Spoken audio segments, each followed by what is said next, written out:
गौरांगेरा दुटी पदा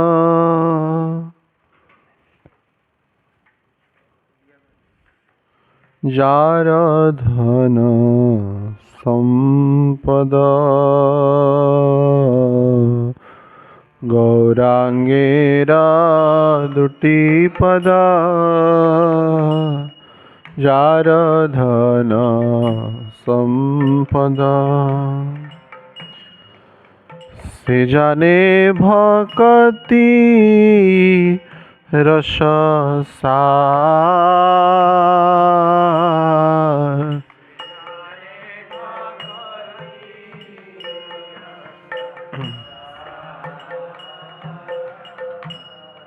से जाने भक्ति रस सार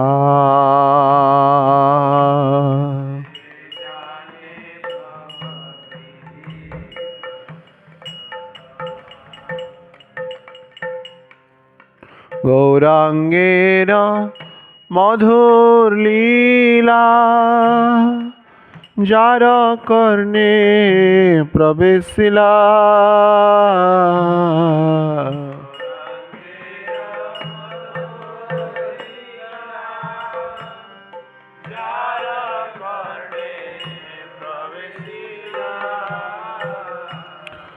हृदय निर्मला भेलतारा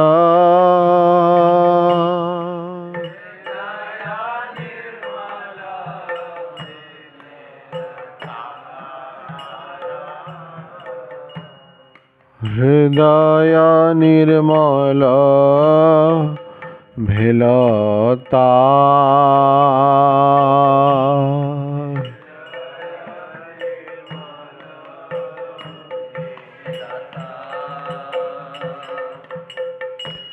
जे गौरांगेर नाम लय तार हये प्रेमोदय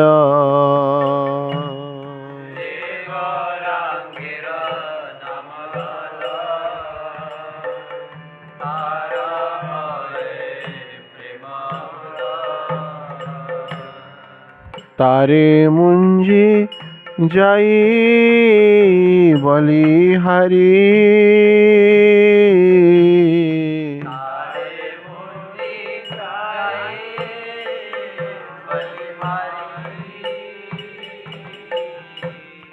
गौरांग गुणेते झुरे नित्य लीला तारस्फुरे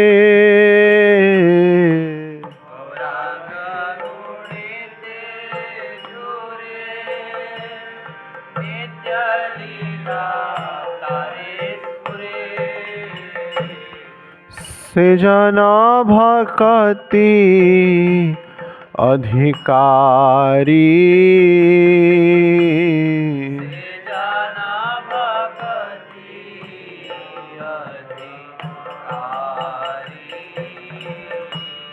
से जना भक्ति अधिकारी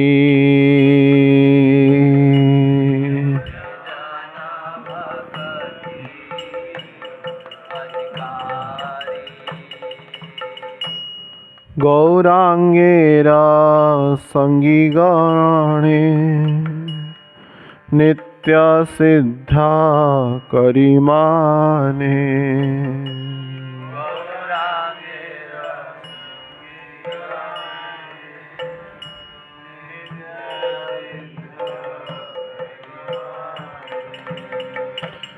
से जाए ब्रजेंद्र सुतपा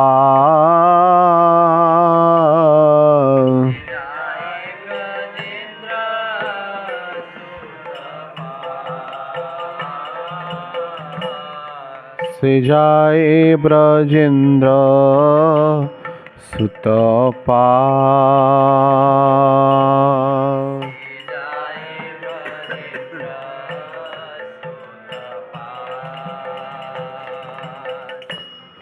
श्री गौरमंडल भूमि जे बाजाने चिंतामणि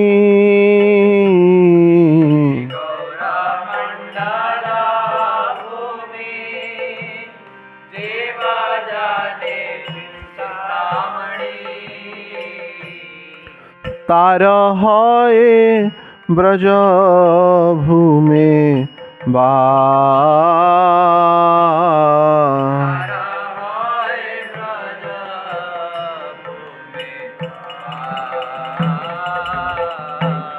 तार है ब्रज भूमि बा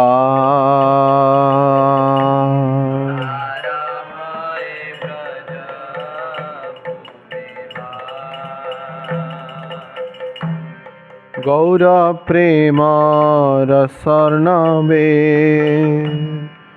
सितरंगे जे बाडुबे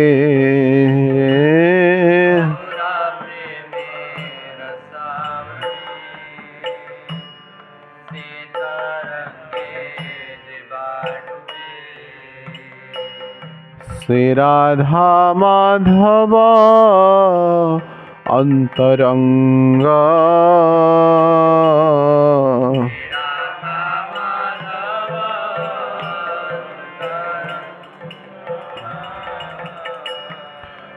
सेवा राधा माधव अंतरंग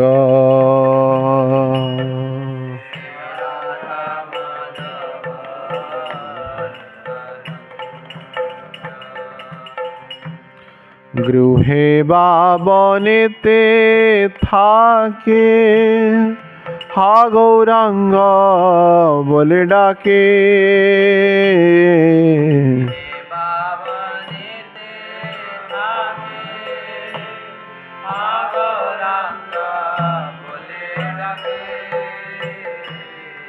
नरोत्तम मागे तार संग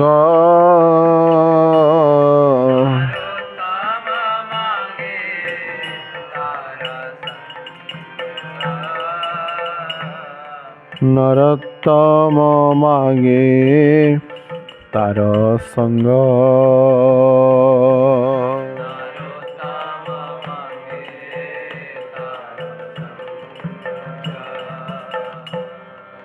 जय सच्चिनंदन सच्चिनंदन सच्चिनंदन जय सच्चिनंदन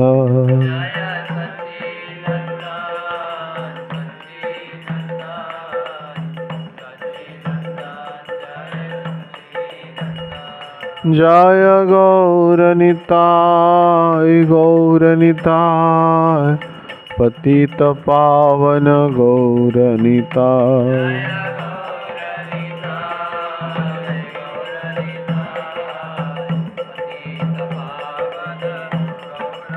जय राधा वेणु माधष्ट सखी राधा वेणु माधव गुरु सखी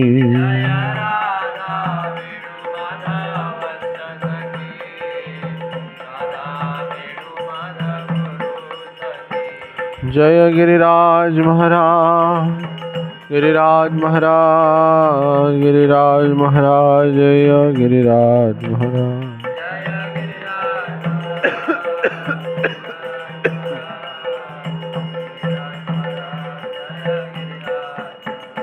जय जय गुरुदेव गुरुदेव गुरुदेव श्रील गुरुदेव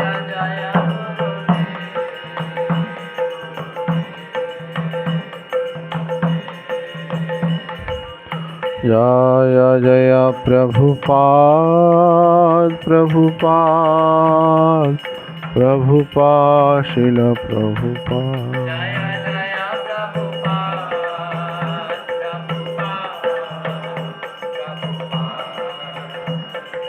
नीताई गौर हरि बोल हरि बोल हरि बोल गौर हरि बोल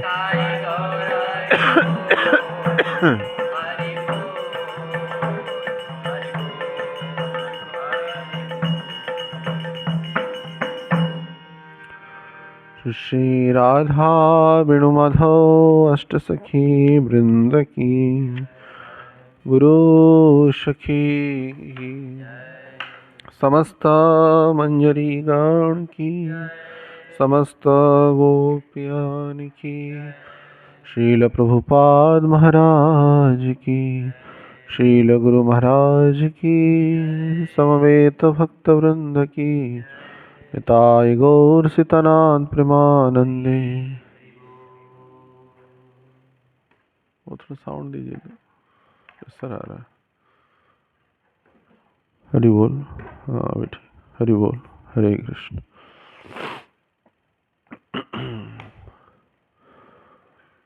ओम ज्ञानतिमिरान्धस्य ज्ञानञ्जनशलाकया चक्षुरुन्मिलितं येन तस्मै श्रीगुरवे नमः। नमो विष्णुपादाय कृष्णपृष्ठाय भूतले श्रीमते गौरगोविन्दस्वामीति नामिने। नमो विष्णुपादाय कृष्णपृष्ठाय भूतले श्रीमते राधागोविन्ददास गोस्वामीति नामिने। नमस्ते प्रभुपाददेवं गौरवाणी प्रचारिणे निर्विशेष शून्यवादी ग्रामजन निस्तारिणे। नमो विष्णुपादाय कृष्णपृष्ठाय भूतले श्रीमते भक्तिवेदांत स्वामीति नामिने। नमस्ते सारस्वती देवे गौरवाणी प्रचारिणे निर्विशेष शून्यवादी पाश्चात्य देशतारिणे। श्री चैतन्य मनोभीष्टं स्थापितं येन भूतले स्वयं रूपं कदा मह्यं ददाति स्वपदान्तिकम्। वन्देऽहं श्रीगुरुश्रीयुतपदकमलं श्रीगुरून् वैष्णवांश्च श्रीरूपं साग्रजातं सहगण रघुनाथानीतं तं सजीवं सादेतं सावधूतं परिजनसहितं कृष्णचैतन्यदेवं श्रीराधाकृष्णपादान् सहगण ललिता श्रीविशाखान्वितंश्च। हे कृष्ण करुणा सिन्धु दीनबन्धु जगत्पते गोपेश गोपिका कांत राधा कांत नमोस्तुते। तप्त कांचन गौरांगी राधे वृंदावनेश्वरी वृषभानुसुते देवी प्रणमामि हरिप्रिये। वंशाकल्पतरुभ्यश्च कृपा सिन्धुभ्यैव च पतितानां पावनेभ्यो वैष्णवेभ्यो नमो नमो। नमो महावदन्नाय कृष्णप्रेमप्रदायते कृष्णाय कृष्ण चैतन्य नाम्ने गौरतिष्ये नमः।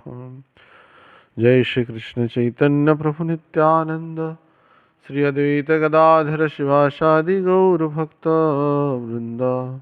हरे कृष्णा कृष्णा कृष्णा हरे हरे हरे राम राम राम हरे हरे। मुखं करोति वाचालं पंगुं लंघयते गिरि यत्कृपातमहं वन्दे श्रीगुरुदिनतारिणे परमानन्दमाधवम्।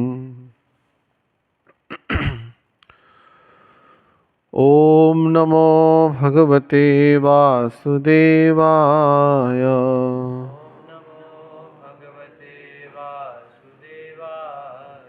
ॐ नमो भगवते वासुदेवाय।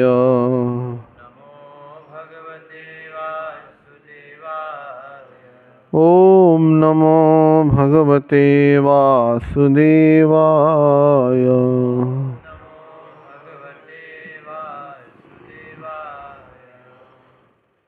हरे कृष्ण।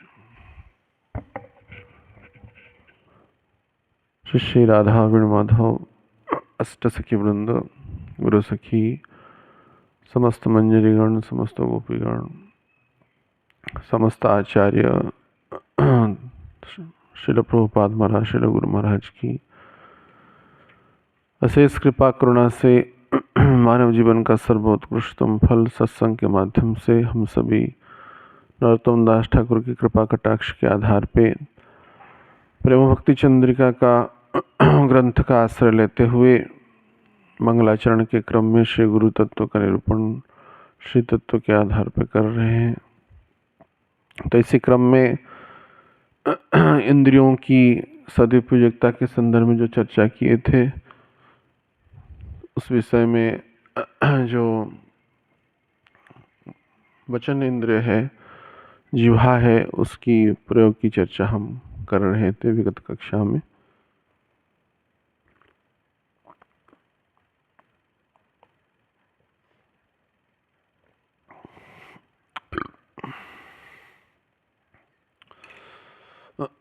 उसमें चैतन्य महाप्रभु श्रील कृष्णदास कविराज गोस्वामी की भाषा में व्यक्त कर रहे हैं।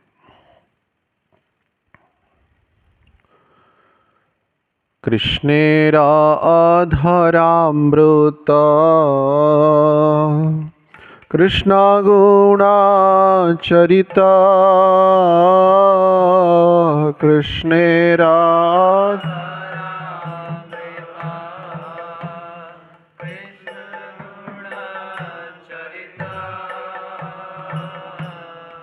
सुधा सारा स्वादु विनिंद्याना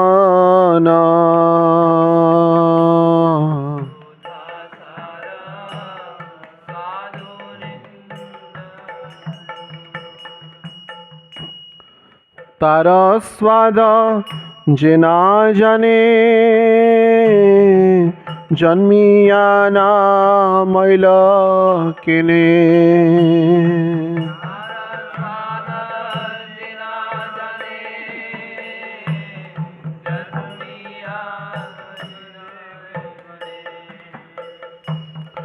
सेरसना भेक जिहासम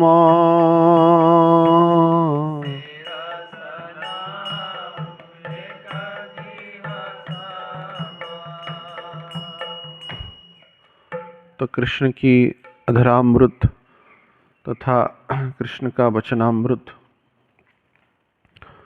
दोनों ही इस जिह्वा इंद्रिय के लिए परम उपयोगी है। तो हम सब भक्तों को, साधकों को निसंदेह बारंबार ऐसी अधरामृत रूपक वस्तु को या वचनामृत जो गीता भागवतम आदि शास्त्रों में अवगत किया गया है, उसको बारंबार ग्रहण करना चाहिए, आस्वादन करना चाहिए, और वो भी एक शुद्ध भक्त के मुखारविंद से जो प्रकट हुआ हो, तत्सहित शुद्ध भक्त के मुखारविंद से उच्चिष्ट हुआ हो। तो यहाँ पे वचनामृत की संदर्भीय चर्चा करें तो जैसे हम पंक्तियों में, प्राथमिक पंक्तियों में जो कीर्तन में हम गा रहे थे, गौरांगेर दुटिपद जार धन संपद,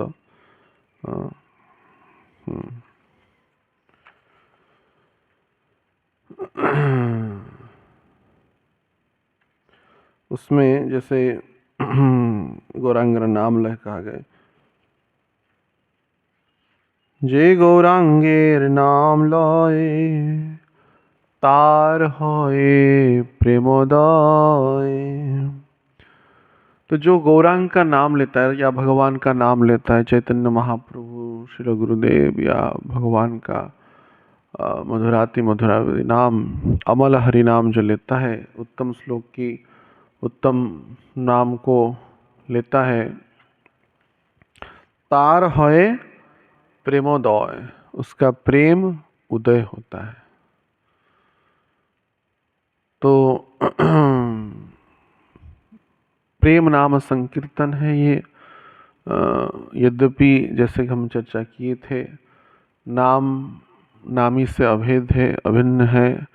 यहाँ पे नाम तत्व की अलग चर्चा करेंगे तो अलग एक चर्चा होगा, परंतु संक्षिप्त रूप से वर्णना करें, भगवान का नाम भगवान से अभिन्न है। मनुष्य का जो नाम, जागतिक नाम जो है, समय के क्रम में, आयु के क्रम में वो उसका कोई अस्तित्व तो नहीं रहता है। लेकिन सदगुरुदेव का जो नाम है, भगवान का नाम है, अनंत काल से ही प्रचलमान था एवं अनंत काल तक यह कायम रहेगा। एवेजस घुसुक त्रिभुवन, निसंदेह ये त्रिभुवन का जय घोष का उद्घोष का कारण है। तो इसमें विविध शास्त्र, पुराण, उपनिषद उसकी अनंत महिमा गान करते ही आ रहे हैं। विशेषकर करके कलिकाल में यह नाम ज़्यादा उपादेय है। हरे नाम हरे नाम हरे नामैव केवलम कलौ नास्तेव नास्तेव नास्तेव गतिरन्यथा।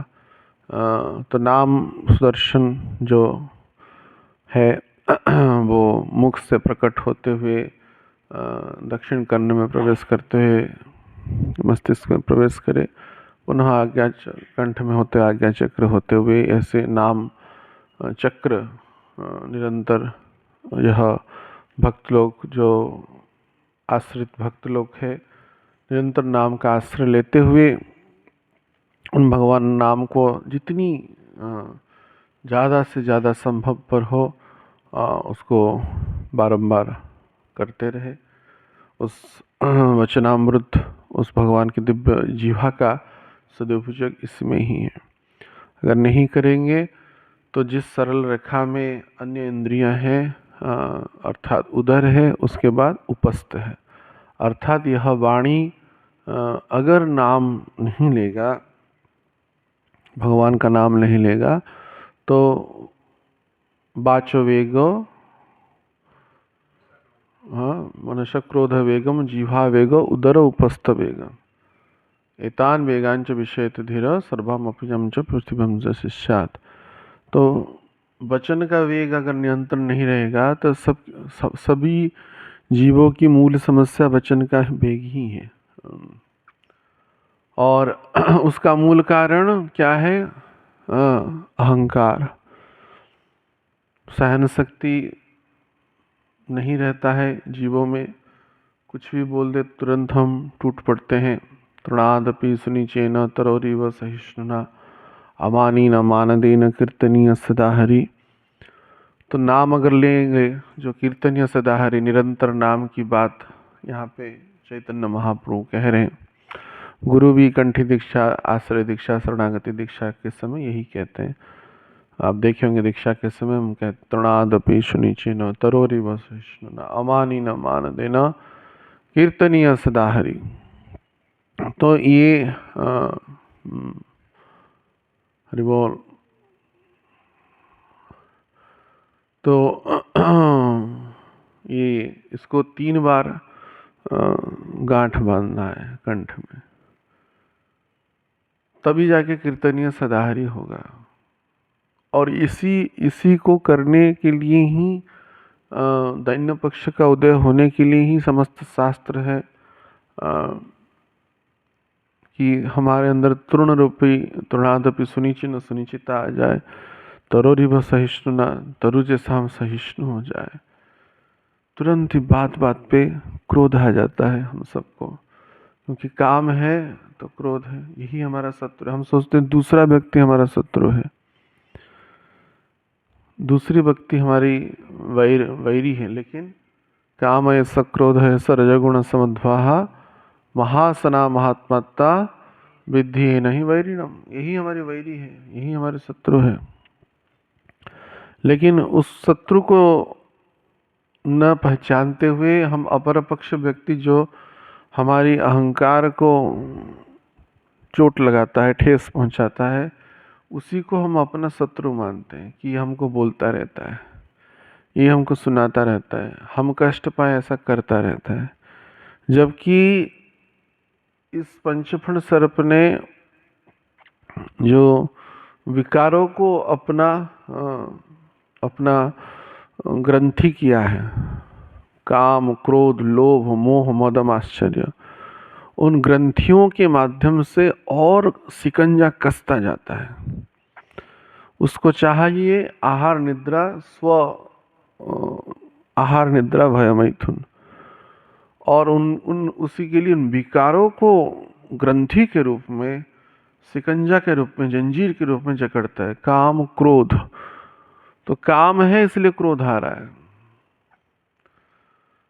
तो अभी हर एक व्यक्ति विश्राम करते समय चेतोदर्पण मार्जन के क्रम में ये विचार करे कि हम कितना आज के दिवस में क्रोध को नियंत्रण किए हैं।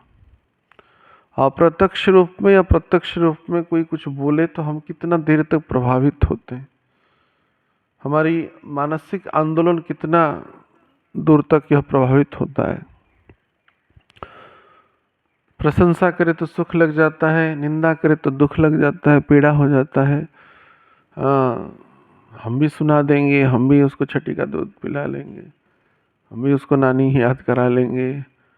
यही भावनाएं संपूर्ण जगत में प्रतिष्ठित है। विशेष करके उत्तम कोटि के भक्ति का प्रयासरत जो भक्त हैं, साधक हैं, अगर उनमें अगर क्रोध आ रहा है तो निसंदेह यह माने चिंताजनक है। तो जिसको हम शत्रु मान करके क्रोध कर रहे हैं, जबकि वास्तविक शिकंजा पंचफण सर्प कस रहा है, और उस शिकंजा से हम और भी ज़्यादा अपने ग्रंथियों को, और जैसे कोई ग्रंथि धागा है उलझ जाएगा, जैसे यज्ञोपवीत जैसे कई बार उलझ जाता है, तो और उलझता जाता है। उसको खोल पाना इतना सहज नहीं है। एक गांठ पड़ेगा तो आप खोल देंगे, और उस गांठ को पुनः गांठ पड़ता पड़ता जाएगा, तो आप खोल नहीं पाएंगे, काटना ही पड़ेगा। तो इसलिए शुरुआती स्तरों में ही एक गांठ पड़ते पड़ते उसको खोल देना चाहिए। क्रोध पर संकल्प ना लेना, विकल्प ले, निश्चय कर ले, क्रोध करेंगे ही नहीं, किसी को सहेंगे, चाहे कि हमको मार भी दे, कोई माने चाटा लगा दे, कोई डांट दे, गाली कर दे, फटकार कर दे, तब भी सहेंगे, क्योंकि कह करके और गांठ बढ़ाएंगे। ऐसा नहीं कि मानो आप शत्रु उसको मानते भी हैं तब भी वो कह देंगे तो मान लेगा, उसकी अहंकार को चोट लगेगा, आपका अहंकार चोट लगेगा, उसके अहंकार को चोट लगेगा। दोनों तलवार में धार है तो कटेंगे तो दोनों ही यानी किसी का जंग तो लगा नहीं है अहंकार में। अहंकार पूरा पैनी पूरा रहता है। उसी हिसाब से क्रोध, जिसका जितना अहंकार है उसके अंदर उतना क्रोध है। कई लोग कहते हैं हम तो क्रोधो भक्त विद्वेषी जने, वो तो यह भक्त हिंसा कपट कर रहा था या आपकी ही तो वो उसको कहने के लिए आपके अंदर क्रोध नहीं आना चाहिए। मैं सेवा अपराध में इसको कई बार समझाया, आपके अंदर क्रोध नहीं आना चाहिए। किसी को निराकरण करना है तो पहले सात्विकता में। क्या हनुमान जी को पता नहीं था कि रावण सीता जी का हरण किया? क्या वो क्या बोले, हे दशग्रीव, हे लंकापति, पहले के सात्विकता में ही समझाए ना। जब उसने अपशब्दों का प्रयोग करने लगा और क्रोधो भक्त विद्वेषी जने, उसके बाद भी उन्होंने कोई एक्शन नहीं लिया, तब पर भी समझाते रहे। भगवान राम की ही महिमाओं का विस्तार करने लगे, उनकी महिमा का ही गुणगान करने लगे। अपने भय से भी भयभीत नहीं कराए, अपने प्रभु के भय से भयभीत कराए।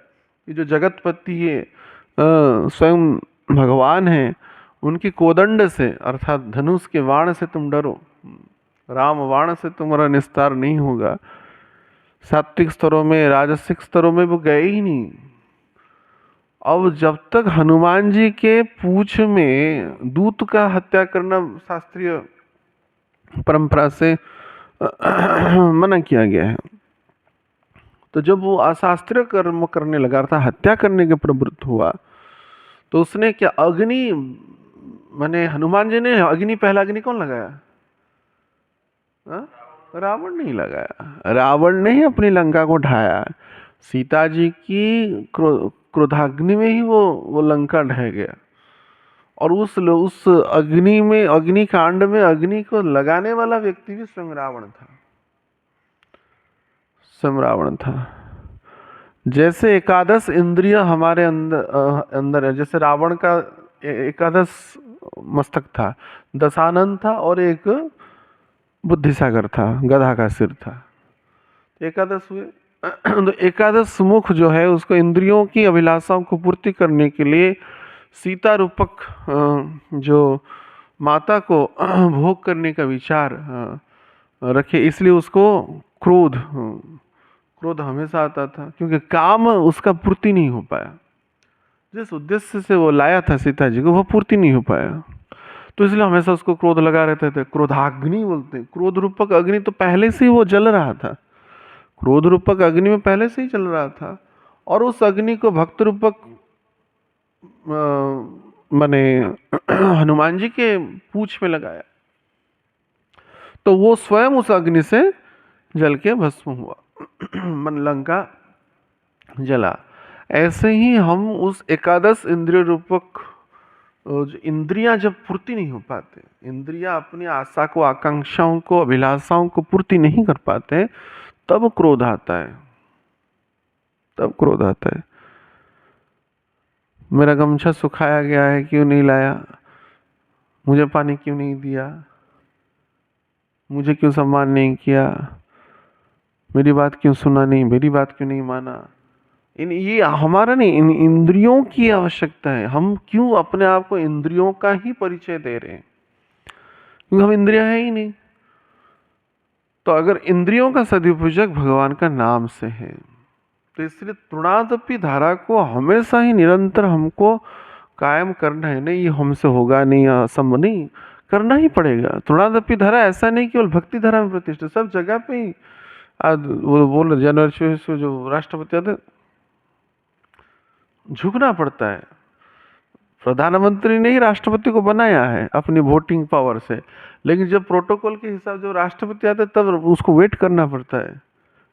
बड़े बड़े राष्ट्रपति जब उसको बड़े बड़े शासन तंत्र, अमला तंत्र उसकी प्रतीक्षा में रहते हैं, उसको प्रतीक्षा करना ही पड़ता है उस पदवी की मर्यादा के लिए। तो झुकना तो आपको पड़ेगा। आप सोच रहे हैं हम भक्ति में झुकेंगे नहीं तो संसार में आपका मुंह तान करके बैठेंगे, कुत्ता के जैसा सार सार करना पड़ता है। अब व्यवसाय करिए, माने इतना नीच स्थिति में जाना पड़ता है। विषयी व्यक्तियों को भी सम्मान करना पड़ता है, प्रतिष्ठित करना पड़ता है। व्यवसाय करेंगे, चाहे विषयी आए, चाहे कामी आए, भोगी आए, स्त्री लंपट आए या चरित्रहीन व्यक्ति आए, उसको सौदा करने के लिए आप उसके पास पहुंचेंगे। मार्केटिंग जो विषय वस्तु होता है, क्या को आप जगत के लोगों के, आप जिसके साथ आपका दूर दूर तक संबंध नहीं है, तो उनके चरणों में लिपटे नहीं, निसंदेह लिपटे। जीवन और भगवान का नाम हम देख, जैसे भाई को देखो फोन आता रहता है उसका, जो कलेक्टर का वगैरह का, तो sir sir sir sir sir sir तुरंत ही खाना पीना छोड़ के तुरंत लॉ एंड ऑर्डर रहता है उन लोग का। तो वीडियो सर्विस शादियों में तो तुरंत रात को 12-1 बजे तक तुरंत उठाना पड़ता है फोन। ऐसा नहीं कि उसकी उसकी कुत्ता को भी प्रेम करना पड़ता, मैंने सम्मान करना पड़ता है उसके, उसको इम्प्रेस करने के लिए ऐसे करते हुए देखा एक बार। और कलेक्टर आए थे तो एक वो जड़सर की भाई की फंक्शन में, जो तो वो कुत्ते कुछ नहीं, दिखावटी, लेकिन करना पड़ता है। दिखावटी हो लेकिन करना पड़ता है। चाहे आप अब जो प्रभु जी एक बार बोल रहे थे कि वो यंग सा कोई युवक है, कोई है, उसको तो सर सर करना ही पड़ता है, क्वालिफाइड हो या अनक्वालिफाइड हो, है या नहीं।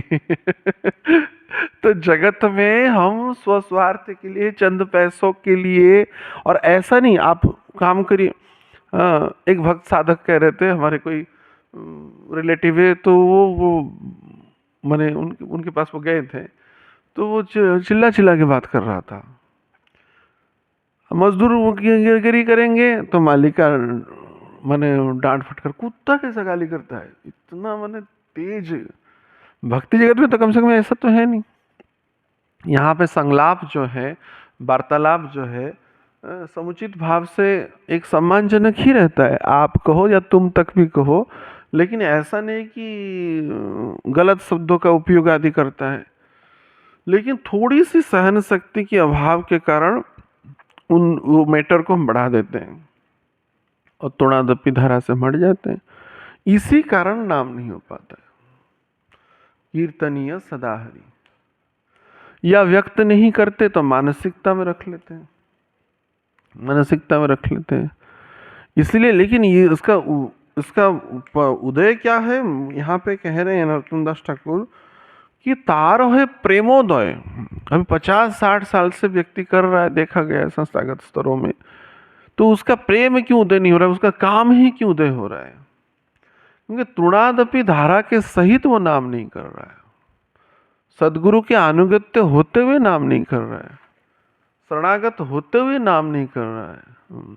ये नाम त्रिभुवन को पावन करने वाला है। त्वया तारिता अयोध्या नामना भुवनत्रय, तीनों भुवन को पावन करने में परिपूर्ण समर्थ। एक नाम का एक अक्षर भी, तो नाम की इतनी महिमा होने के बाद भी महाप्रभु कह रहे ना सख्याष्टकम में, कृपया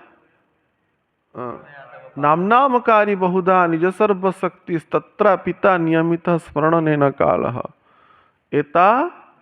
एतादृशी तव कृपा भगवन ममापि हृदय ममिदृशम जनी नानुराग। मेरा अनुराग उत्पन्न नहीं हो रहा है नाम पे अनुराग नहीं उत्पन्न हो रहा है, तभी तो विषय वाक्ता करने में अच्छा लग रहा है, या काम को क्रोध को करने में अच्छा लग रहा है।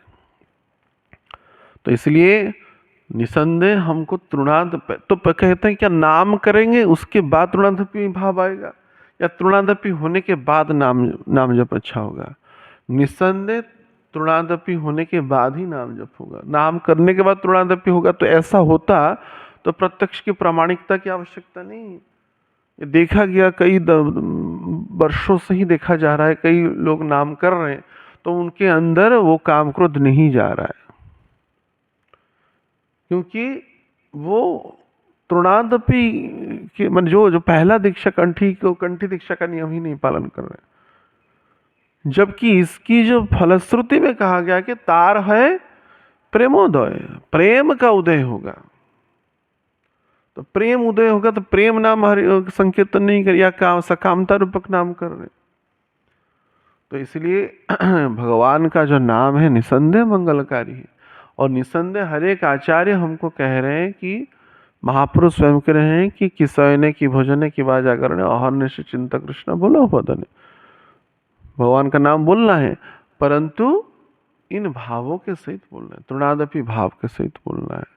तब इसका प्रभाव निसंदेह हम इस काल में ही अनुभव करेंगे और कीर्तनीय सदाहरि होगा। जीवा के हर एक अग्रभाग से नाम होगा, और उसके बाद श्वास श्वास से नाम होगा, अणु अणु से, रेणु रेणु से, कण कण से नाम होगा।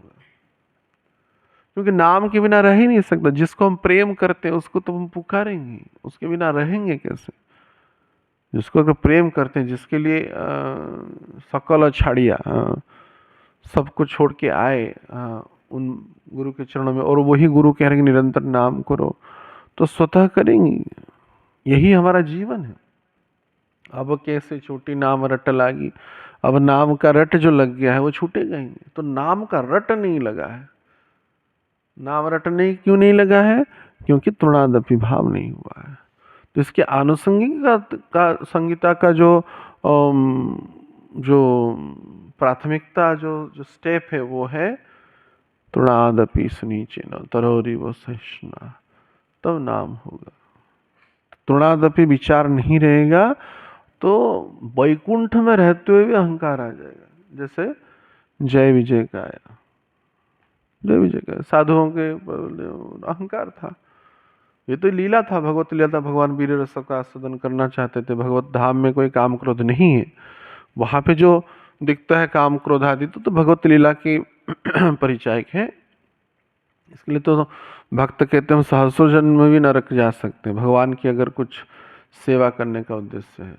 तब पर भी यहाँ पे शिक्षाणीय यह है वो क्रोध नहीं आना चाहिए। वैकुंठ जहाँ पे कुंठ नहीं है उस स्थान पे भी अगर तृणादपि भाव नहीं रहेगा तो क्रोध आ जाएगा। तो क्रोध आया, दोनों का ही नुकसान हुआ। दोनों में क्रोध आया तो इनमें भी क्रोध आया। किनमें? बाबाओं में क्रोध आ गया, चार कुमारों में। हाँ, तो उन्होंने वो वहां पे अपने आप को ग्लानि की। उसी के कारण उनको भी मनुष्य, ऐसा नहीं कि उनको नहीं मनुष्य जीवन नहीं मिला। 4 कुमार पद्म पुराण में कहा गया है, प्रहलाद जी 4 कुमार के अवतार थे। उन्होंने भी, और उससे पूर्व कितना कष्ट हुआ, वो वेश्या के प्रति आसक्त, तो वो जो पुरुष की जो चरित्र है पद्म पुराण में ये भी बताया, वो तो एक वेश्या के प्रति आसक्त थे। ऐसा नहीं डायरेक्ट प्रहलाद जीवन मिल गया उनको, उससे पहले भी उनका कर्म चक्र गया है, कर्म बंधन लगा है। तो इसलिए हमको तृणादपि धारा में ही रहना है हर एक समय भगवान, और इसके लिए सदगुरुदेव से, श्री भगवान से निरंतर प्रार्थना करना है कि हमारे अंदर तृणादपि भाव हमेशा बना रहे। बोलने वाला किस्सा हमारे अंदर, हाथ छड़ी वो संग छड़ी उसने तो बोलने वाला विषय वस्तु नहीं होना चाहिए, सुनने वाला विषय वस्तु होना चाहिए। मिला है कान कितना, 2, जीवा मिला है 1। तो इन इंद्रियों में भी जो प्रयोग, हाँ प्रयोग जो इंद्रिय है, किसको ज्यादा करने के लिए दिए भगवान, 2 दिया है कान, और उस 2 कान में भी वाम कर्ण बाधक है थोड़ा। इसलिए जीवा मिला 1। गंभीर साधक जो होता है कम बोलता है और ज्यादा सुनता है, सदगुरुदेव की वाणियों को सुनता है। और बोलने का अधिकार जो है भगवान का नाम बोले, ना कि बुलाने के लिए बोले। कई लोग बोलते करो नाम करो, नाम करो, नाम करो। तुम पहले नाम करो। जो निरंतर नाम जप करता है वही निरंतर नाम का उपदेशक हो सकता है। और वो उपदेशक वाली कथा में और सहायक वाले कथा में इसको बहुत क्लियर किया है। कौन कह सकता है कि तुम नाम करो, नाम हम करें, ना कि माने नाम करवाए। नाम कराने वाले बड़े आचार्य गण हैं, शुद्ध भक्त हैं, और उपदेशक जो भक्त हैं वो श्रेष्ठ स्तर में, उत्तम स्तर में रहने वाले जो भक्त हैं वो उसका उपदेशक बने। और वो नाम की महिमा तीनों काल में ही प्रतिष्ठित है। दिवस हो, रात्रि हो, शौचता हो, अशौचता हो, नाम से बड़ा सिद्धि नहीं हो। इहा हईते सर्व सिद्धि होइवे सवार, सर्वक्षण बोलो आर विधि नाई यार। बोलो हरे कृष्णा कृष्णा कृष्णा हरे हरे, हरे राम राम राम हरे हरे। जिन सिद्धियों के लिए हम प्रयासशील, मानो सिद्धि भी चाहिए तो इससे होगा, बुला रहे। तो क्योंकि बाकी सिद्धियों के लिए तो नियम है, चाहे तंत्र आदि करे तो तंत्र के लिए भी तो नियम है। स्मशान में जाओ, चंडी पाठ करो, मुर्गी का गर्दन तोड़ो खून उसका बहाओ, मांस करो, ये सब करना पड़ेगा, सोचिए। और वो भी लौकिक सिद्धि मिलेगा। नाम में लौकिक सिद्धि भी मिलेगा, पारलौकिक सिद्धि भी मिलेगा। अपराधयुक्त नाम में तो सब हो जा रहे, धर्म अर्थ काम मिल ही जा रहे। ऐसा कई बार देखा भी गया, नाम जपक लोग पा लेते, माने बहुत कुछ माने भौतिक उपकरण पा लेते हैं, सांसारिक द्रव्यों को प्राप्त कर लेते हैं। मंत्र करो तो इसलिए जो मंत्र का उल्टा तंत्र है, तो तंत्र में भी आनुषंगिक व्यवस्थाएं हैं, नहीं तो होगा ही नहीं। मंत्र करे तो वो भी शौचाचार से लेकर, इधर अशौचता का वाला तंत्र है, वो शौचता वाला मंत्र है। मांगलिक मंत्र जो होते हैं, भगवान की वेदोक्त सब शाखाएं हैं, उससे बताया अमुक करो तो तमुक होगा, तमुक करो तो समुख होगा। हाँ, और विविध प्रकार की लाभ है उसमें बताया गया है। अच्छा पति की प्राप्त करना है तो पार्वती जी का पूजा करो, ये प्राप्त करना है तो इससे करो, ये करना है तो वो करो। धन की प्राप्ति की इच्छा है तो अष्टलक्ष्मी की पूजा करो, आदि अनेक प्रकार की व्यवस्था की गई। उसमें बहुत व्यवस्था है, आनुषंगिक व्यवस्थाएं बहुत है।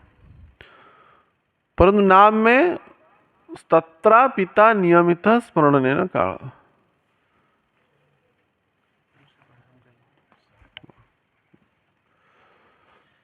साधन पद्धतियों में विविध प्रकार का व्यवस्थाएं, अन्य आनुषंगिक व्यवस्थाएं बहुत ज़्यादा जटिल है, कठिन है, विडंबना से युक्त है, कष्ट साध्य है। लेकिन नाम की महिमा इसलिए तात्विक रूप में समस्त जो भक्ति का अंग में कोई अंतर नहीं है। विग्रह सेवा का जितना महत्व है, नाम जप का भी उतना महत्व है। नाम नामकारी बहुधा निज सर्वशक्ति इसलिए है क्योंकि ये कोई भी काल में, कोई भी समय में इसका कोई नियम कानून है नहीं। हर एक समय नाम कर सकते, बाकियों के लिए नहीं। श्रीमद् भागवतम पढ़ेंगे, श्री विग्रह सेवा करेंगे, धामवास करेंगे, श्री गुरुदेव की सेवा करेंगे तो कुछ ना कुछ तो है। नाम जप में कोई सोचता असोचता का नियम नहीं, कोई काल का अवधि नहीं। अभी गुरुदेव की सेवा में गुरुदेव विश्राम करें तो कैसे करेंगे? नहीं कर सकते ना। तो गुरुदेव विश्राम किए तो आप सेवा उनका नहीं कर सकते, प्रत्यक्ष सेवा। हाँ, लेकिन परोक्षोक्ति आदि हो सकता है। हाँ हाँ, चिंतन में कर सकते हैं। हाँ, वो भी प्रत्यक्ष ही है। ऐसे व्यावहारिक सूत्रों में चार चाहिए तो ले लीजिए। नहीं, इधर भी है। तो इसलिए नाम जप जो है सबसे सुलभ, क्या सुलभम भगवन नाम जीवाचम समर्थन। ना कोई पैसा देना पड़ेगा, ना किसी के साथ कुछ कुछ व्यवहार रखना पड़ेगा। अनायास ही यह नाम प्राप्त है। तो इसलिए सबसे सुलभता होने के कारण इसकी महिमा ज्यादा है। तो ऐसे महिमा मंडित भगवान नाम को छोड़ करके अन्य किसका आश्रय लिया जाए, विशेष करके इस कलिकाल में। तो इसलिए साधन भक्ति के क्रम में सबसे सुलभता नाम जप में है। भगवान की नाम, और भगवान का नाम भगवान से अभिन्न है। इसी कारण इसकी महिमा ज्यादा से ज्यादा है। अगर इस नाम को नहीं लेगा तो क्या होगा? और एक ऐसा है न, सुधा सारो स्वादो विनिंदन। सुधा का भी सार है। सुधा का अर्थात अमृत। जड़ जगत में जो अमृत प्रकट हुआ था समुद्र मंथन के क्रम में, तो उस अमृतत्व जीवन का कुछ काल तक का परिचायक था।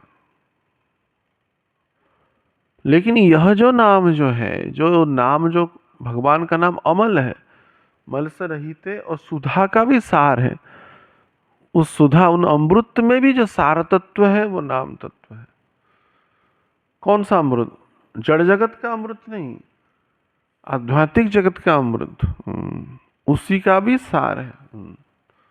सुधा सारा स्वादो विनिंदन, इसको जो चखा नहीं तो कुछ लाभ ही नहीं उसका। वो महाप्रभु यहाँ पे कह रहे, तारे स्वाद जे ना जाने जन्मियो ना महिलक ने। अगर उसका स्वाद नहीं जान पाया, उस नाम का या उस प्रसाद का, तो उससे अच्छा कि मर ही जाए।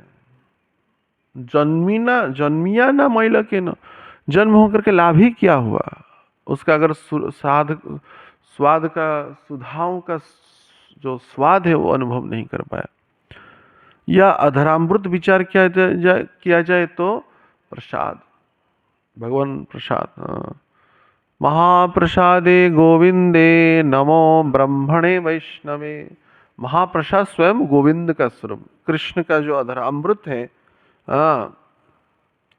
और विशेषतः और भी उसकी सूक्ष्मता में विचार किया जाए, और उन कृष्ण प्रसाद को जो शुद्ध भक्त आस्वादन करते हैं, तो ही वो वास्तविक प्रसाद होता है। बाकी नहीं तो बस पाप जाता है। प्रेम का उदय नहीं होता है भगवान का प्रसाद, प्रेम का उदय नहीं होता है। क्योंकि आचार्य और भी उसकी विशेष चर्चा की। हाँ, प्रेम का उदय कब हुआ? जब वो उचिष्ट बनता है।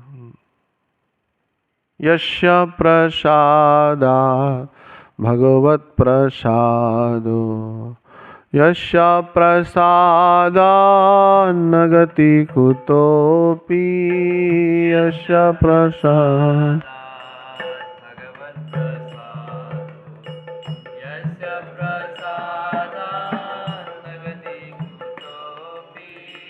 ध्यायन् स्तुवं तस्य यशस्त्रिसन्ध्या वन्दे गुरो श्रीचरणारविन्द।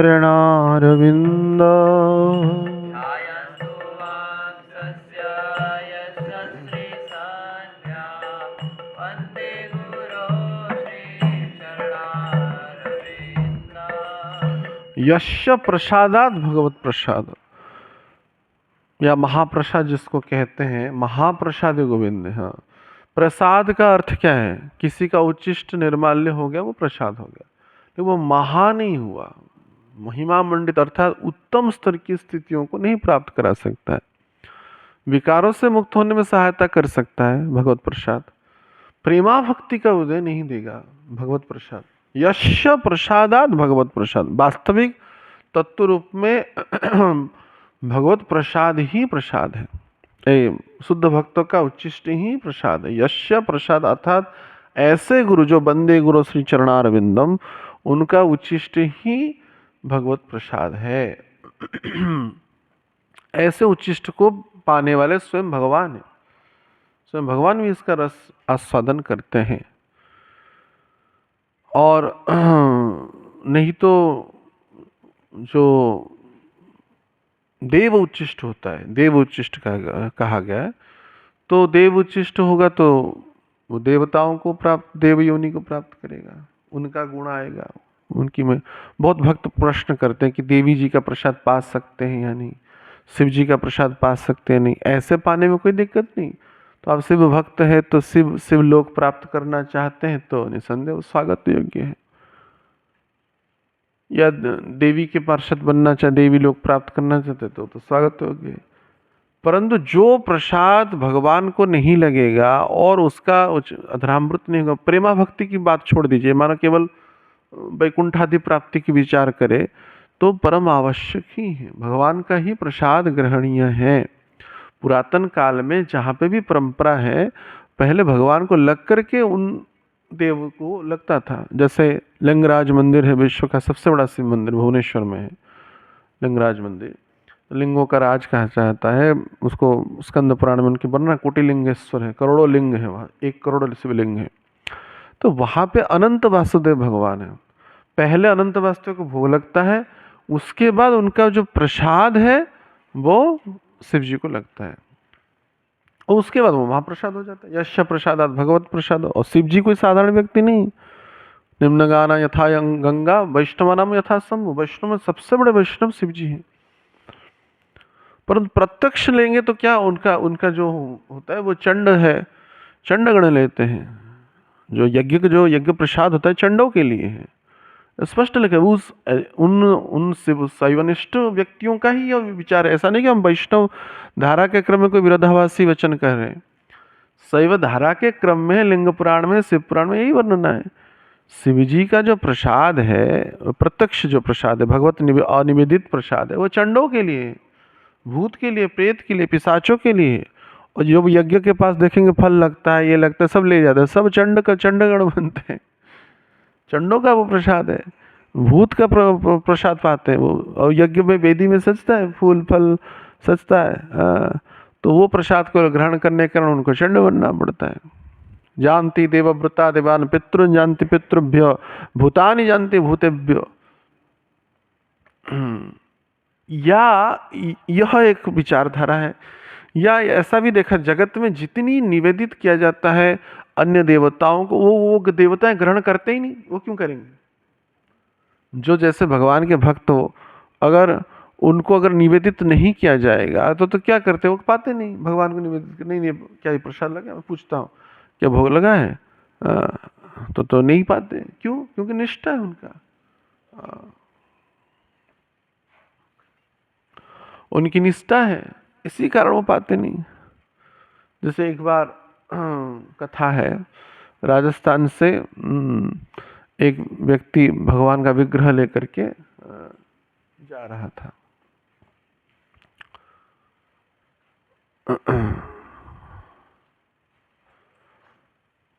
तो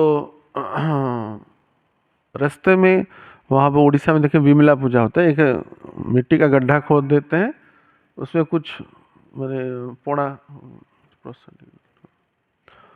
तो पोड़ा बोलते हैं उसको, माने शरबत टाइप का, केला ये सब इलायची वगैरह डाल के देते हैं और देवियों को निवेदित करते हैं। देवी तो भगवान की परम भक्ता है, देवी परम भगवान की परम भक्ता है, वो क्यों उसको ग्रहण करेंगी, वो तो करती नहीं।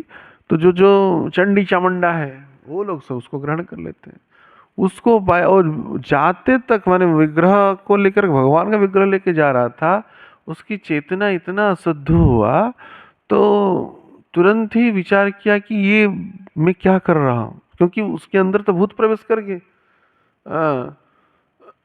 तो जाकर के रास्ते में ही उसकी तामसिक विचार आ गया और विग्रह को खंडित कर दिया, स्वयं विग्रह को खंडित कर दिया और कोई स्मशान में जाकर के तंत्र आदि कर्मों में लिप्त हो गया। और उसकी इतनी अधोगति हुआ, हाँ इतनी अधोगति हुआ। हमारे जड़सरी के जो पिताजी थे, जब हम मैंने कहते थे, उस वो दिखाते थे, हम जहाँ पे एक भक्त है वहाँ पर रहते थे, तो वो हम राधा कृष्ण का मंदिर था, उधर बिल्कुल मत कभी जाना, वहाँ पे बहुत तंत्र आदि क्रियाएं होता है, वो धुआं निकलता रहता है, पता नहीं दिखा दे, वो तो डरा करके उधर बिल्कुल जाना बोलो, क्योंकि वहां पे जाने से चेतना शुद्ध हो जाएगा, क्योंकि वहां पे तंत्र आदि क्रियाएं बहुत होते थे उस स्थानों पे। बाल्यकाल में ऐसा बोलते थे। तो इतना उसका अधोगति हुआ, बाद में हम जब स्थितियां प्राप्त हुआ, जब आध्यात्मिक स्थितियां, तो चिंतन करके देखे सही में जो प्रेत आदियों का साधना किया है, वो भूतानी जानती भूत है, वो खुद भूत बनी, वो अभी तक लटक रहे हैं वहां पे। इतना दुर्गति में स्थिति होता है। चंद लाभ के लिए तो हम उस पर चले तो जाते हैं तंत्र आदियों में, लेकिन बहुत बड़ा दुर्गति होता है। तो इसका प्रारंभिकता ऐसे ही अन्य द्रव्य को ग्रहण करने के कारण होता है।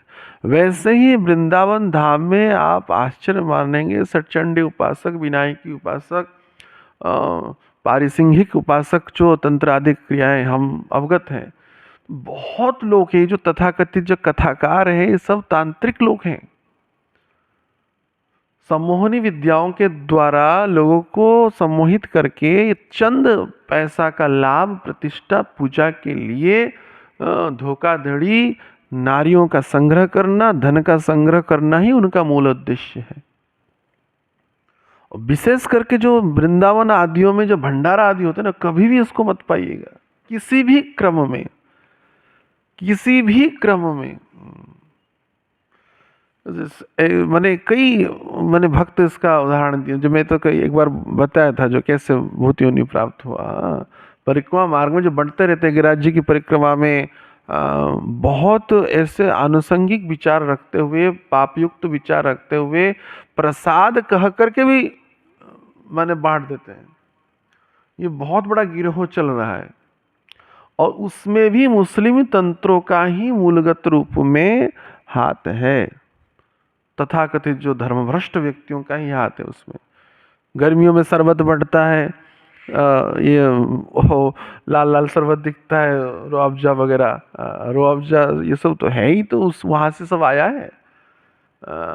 अभक्ष्य वस्तु उसमें डाल देते हैं पहले, गोमांस आदि के कण, गोरक्त आदि कण डाल करके, ये माने 80% लोग इसी चिंताधारा में, और तथाकथित मठ मंदिर आश्रम वाले भी इस संदर्भ में अवगत नहीं है। ऐसे प्रक्षिप्त विचार रखते हुए, दूषित विचार रखते, धर्म की ध्वजा जितना बढ़ेगा, धर्म की ध्वजाओं को काटने के लिए भी कली माया ऐसा बहुत प्रयास करेगा। बड़े बड़े मठ मंदिरों में भी जो जो भंडारा आदि प्राप्त होता है, उसमें भी अभक्ष्य वस्तु मिला दिया जाता है। उन मठ के महंतों को, उनके साथ तथाकथित साधु को पता नहीं होता है इस संदर्भ में। एक तो जो सकाम, एक तो भंडारा में सकामता रखते हुए करते हैं, जन्म मृत्यु जरा व्याधि में कराते हैं, उसमें तो उनका कर्म का दोष है ही, शुद्ध भक्त उसको ग्रहण नहीं कर रहा है। उसके ऊपर चलो मानो वो हो भी जाए, मानो कोई सकामता रखते हुए कर, लेकिन इस प्रकार का कुत्सित कलुषित विचार रखते हुए किया जा रहा है, जो खाद्य लोभी व्यक्ति इसमें फंस जाते हैं। चलो फ्री में मिल रहा है, वहां पे उन मठ में मिल रहा है फ्री में, अरे मैंने सरकार का माल दरिया में डाल तो तो बिल्कुल भी ग्रहण नहीं कर। स्व भगवान ने हमको शरीर दिया है, जो गृहस्थ आश्रम में है विशेष करके उनको तो बिल्कुल ही नहीं खाना चाहिए। भूल के से भी भंडारा वाला जो प्रसाद जो बंटता है परिक्रमा आदि मार्ग में या यत्किंचित स्थानों में, बिल्कुल नहीं पाना चाहिए। वो उसमें इधर सकामता है, 60 to 70% तो चांसेस ज्यादा है कि अभक्ष्य वस्तु उसमें सम्मिलित है। या कई बार ऐसा तो राधा वल्लभ जी का प्रसाद है, बिहारी जी का प्रसाद, उसमें वो जो 56 भोग लगाने वाले जो व्यक्ति होते हैं वो सकामता रखते हुए देते हैं। और उन गोसाइयों का भी ऐसे भाव स्वभाव नहीं है, आचरण नहीं है। सूक्ष्मता से सूक्ष्मता में विचार किया जाए, ऐसे प्रतिष्ठित दिव्य स्थानों का भी प्रसाद नहीं ग्रहण करना चाहिए। ये गारंटेड है। आप मानेंगे नहीं, ये कष्ट लगेगा कि नहीं ये तो बिहारी जी का प्रसाद, यशीनाथ जी का प्रसाद, नहीं, बिल्कुल नहीं, सकामता है उसमें। लगाने वाला व्यक्ति में भी कणदोष है, और भोग का अर्थ का व्यवस्था करने वाले भी व्यक्ति में जो बंटता है तुम्हारे के लिए, तुम्हारा सहोदर हो, तुम्हारा क्या नाती हो तुम्हारा, तो दे दिया गोसाई, वो बहुत 56 भोग में रहता है तो बांट देता है वो। उसके अंदर सकामता कूट कूट के भरा रहता है, और काला धन का प्रयोग रहता है उसमें। किसी का गला को दबा करके, मार करके, हत्या करके वो सब लगाए थे। स्व अर्जित धन को, जो आज का जो ट्रेंड बना हुआ है तथाकथित भक्तों में, दान कर्म जो करते ना, स्व अर्जित जो पारिश्रमिक धनों का नहीं करते। एक्स्ट्रा जो मनी होता है, हम कई दफा सोचते हैं, विचार करते हैं, अरे ये लोग तो कंपनी वाले हैं, इन लोग के पास कैश इतना कहाँ से आ जा रहा है, कई बार मानो तो वो काला धन रहता ही रहता है कुछ ना कुछ। कई बार संस्थाओं में देखें, बोलेगा गुप्त दान है तो करोड़ों रुपया दे देगा, तो उसके काला धन है, तो उसके बाद अंदर खाएगा तो बाबा, जो लेने वाला व्यक्ति का मैंने वो योग्यता है, और बाबाओं का तो होगा ही, क्या होगा, ब्रह्मचर्य स्खलन होगा ही, चेतना शुद्ध होगा ही। तो प्रसाद अर्थात यश प्रसादाद भगवत प्रसाद, ये प्रतिष्ठित विचार होना चाहिए। विशेष करके जो गंभीर भक्ति करते हैं, कनिष्ठ स्तरों में जो करते हैं तो अलग बात है, लेकिन यह भी नहीं है कि वो हमारा अधिकार है उच्चिष्ट में। अगर वो साधु कृपा करके देंगे तब उसको ग्रहण करना चाहिए। निसंदेह जो गुरु पक्ष को विचार किया है उसी का ही वो अधिकार रहता है। जो गुरु माने जो, तो नहीं तो ऐसे लेंगे तो उनको कर्मफल लगा वो ग्रहण करना पड़ेगा। वो लेते किस लिए, कर्मफल लेते हैं, और कर्मफल लेते तो हम अगर उनकी आश्रित नहीं है और उनका उचिष्ट ले रहे हैं तो भी और अप्रत्यक्ष क्या प्रत्यक्ष रूप में कर्मफल ले रहे तो वो पाप हो जाएगा ज़्यादा। नाम के बल पे पाप पुण्य करना भी पाप होता है, अपराध होता है। तो इसलिए प्रसाद जो ग्रहणीयता है, यश प्रसादात भगवत प्रसाद, भगवान का प्रसाद तो लेना चाहिए। कम से कम उन माने जीव चटोरा ना हो करके भंडारा आदियों की में पढ़ना नहीं चाहिए। ऐसे कि बड़े बड़े प्रतिष्ठित स्थानों पे ही ऐसे हो जा रहा है, सब जगह पे लूट मार है। बस अपना पाप की गठरियों को जा करके 100 पाप करेगा, 2 तुमको लस्सी पिला देगा, पूरा उलट देगा तुम्हारे ऊपर पूरा पाप। और तुम डोलते रहो, अरे भाई हम तो 25 साल से, 35 साल से, 40 साल से भक्ति करें, क्यों नहीं आ रहा है। 45-50 साल उम्र में शादी कर रहा है लोग, सोचो। या बच्चा जन्म कर रहा है किस प्रकार की विडंबना है। जैसे के बार एक संत कह रहे थे कि इतनी वर्ष की साधना करने के बाद, बहुत पढ़े लिखे आदमी, 45-50 साल हो गया, बोला मैं शादी का कार्ड देने के लिए आया उनको। भाव शादी कल देख रहा था लाल कपड़ा पहन के डोल रहा था, तो शादी करेगा, किससे शादी करे ना, ना वो बंगाली है एक बंगाली है, उसकी बेटी से शादी करूंगा। लेकिन अरे तू करेगा क्या, अभी नौकरी करेगा, नहीं, और नौकरी कहाँ हो, तो वही बोलती है वृंदावन छोड़ के नहीं जाना है, तो क्या करेगा ना, रिक्शा चलाऊंगा। रिक्शा चलाऊंगा लेकिन शादी करूंगा। जा गिरिराज जी का परिक्रमा कर, जब तक ये ख्याल नहीं जाएगा ना, तो मेरी अगर बचना है इस जीवन में, जब तक ये ख्याल नहीं जाए तब तक कंटिन्यू परिक्रमा करते रहना, करते रहना। तब जाके उनकी बात माने, तब किए वो विचार से हटे, शादी के कार्ड से देने तक मैंने सब पूरा तय ही हो गया था और दूर हो गया। कई बार हम जैसे रात्रि में परिक्रमा लगाते हैं, कई भक्त तो वो भी अपना अनुभव कहते हैं। कुछ भक्त कह रहे थे, मैंने वो एक प्रतिष्ठित व्यक्ति वो कह रहे थे अपने जीवन, वो लिए तो प्रसाद था, घर में पहुंचने तक तो मैंने अभक्ष्य वस्तु मांसादी हो गया वो। भूत प्रेत लोग भी भंडारा करते रहते हैं। अब सोच नहीं पाएंगे वृंदावन धाम में इतनी, जहाँ पे जितनी भक्ति की कृपा है, महिमा है, वहां पे उसको हटाने के लिए कली माया का बहुत प्रभाव है। दिखेंगे सीधे साधे लोग हैं, बड़े सरल है, बड़े विनम्रता से प्रभु जी प्रसाद लीजिए लीजिए लीजिए, पूरा रोड के बीच तक आ जाएंगे, देखेंगे। हाँ, और जबकि वो पूरा प्रत्यक्ष भूत, मतलब पूरा भूत लोग ही ऐसा वेश बना करके ऐसे भंडारा बांट रहे हैं। तो इसलिए जीव चटोरा कभी नहीं होना चाहिए। अनंत बार से हम जीव को चटोरा हुए हैं। पाएंगे तो भगवत प्रसाद ही पाएंगे। अगर सदगुरुदेव की अनुगत्यता को ग्रहण किए हैं तो उनकी उच्चिष्ट लेंगे, नहीं तो हृदय में ऐसी लोभ रखेंगे कब हमको, अगर सदगुरु की शरणागति ग्रहण नहीं किए हैं, शुद्ध भक्त की शरणागति ग्रहण नहीं किए, तब ऐसा लोभ रखेंगे कब हमको उच्चिष्ट मिलेगा। और जो सदगुरु की शरणागति सम्यक मात्र से भी लिए हैं वो तब, और उन्होंने ग्रहण भी किया है, तो निसंदेह उच्चिष्ट से ही प्रसाद। और समस्या आता है कि जब कहते हैं कि तब गुरुदेव के पास आते हैं तो उच्चिष्ट मिल, लेकिन घर में जो रहते हैं क्या करते हैं, तो वैसी मानसिक परिकल्पना नहीं, पूरे हृदय से ही उनको ही निवेदन करे, और निवेदन करके वह प्रसाद को ग्रहण करे। मानसिक विचारों में नहीं, पूरा हृदयात्मक रूप से कि प्रत्यक्ष गुरुदेव मेरे पास है और मैं उनको खिला रहा हूं और उनका अधरामृत ग्रहण कर रहा हूं, जो गृहस्थ आश्रम में है। नहीं तो आप सोच नहीं सकते, जिस कष्ट से बचने के लिए हम ये सब कर रहे हैं, तो इतना अनंत कष्ट आ जाएगा हमारे जीवन में, वो सोच भी नहीं सकते हम। विशेष करके उपरांत देखा जाए कि वो भूत बन जा रहा है, कितना कष्ट पीड़ा होता है भूत योनि में, हम सोच भी नहीं सकते। हम जब वृंदावन धाम में जो भूत कुआं के पास जब देखे, पहले वो इतनी पीड़ा, इतना कष्ट, जो आत्महत्या कर लेता है, जो बाबा लोग समझ नहीं पाता है, वो इतना कष्ट पीड़ा तो है ही, बस यहाँ पे इतना बस है कि अन्यत्र नहीं जाना पड़ता है आत्महत्या होने वाले व्यक्तियों का।